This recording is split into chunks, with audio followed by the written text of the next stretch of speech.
दाने साहब, Sindhi association UAE कहिड़ो कमु करे पई, कीअं क्रिएट कयो वियो इन एसोसिएशन खे ऐं तव्हांजो उन में किरदारु छा आहे? तमामु सुठो सुवाल कयो त गुज़िरियल तक़रीबन मां 10 सालनि खां उते आहियां।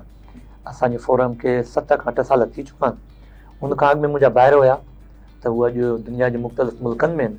उहा आस्ते आस्ते जेको जेके फोरम हूंदा आहिनि, तंज़ीमूं हूंदियूं आहिनि त उहे हलंदा आहिनि। असांजो नॉन प्रॉफिट इदारो आहे, सोशल फोरम आहे। उते असां साल में हिकिड़ो तमामु मेगा म्यूज़िकल इवेंट कंदा आहियूं, जेके सिंधी कल्चर डे नाले सां प्रोग्राम कंदा आहियूं। लास्ट ईयर असां प्रोग्राम कयो हो दिसंबर में, तमामु सुठो हुयो। उन खां अॻु में बि असां प्रोग्राम कया आहिनि।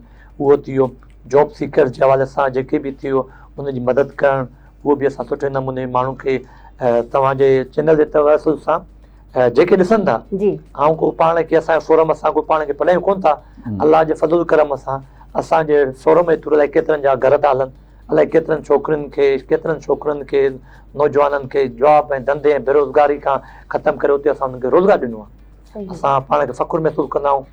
ऐं गैदरिंग थी वियो, को महिमान सिंध मां अचे थो, उनजा सांझांदा मांझांदा आजियाना प्रोग्राम उते असां कंदा आहियूं। उनखां अलावा असांजे लाइ हिकु सिंधी एसोसिएशन ऑफ यूएई जी हिकु ख़ासियत रही आहे।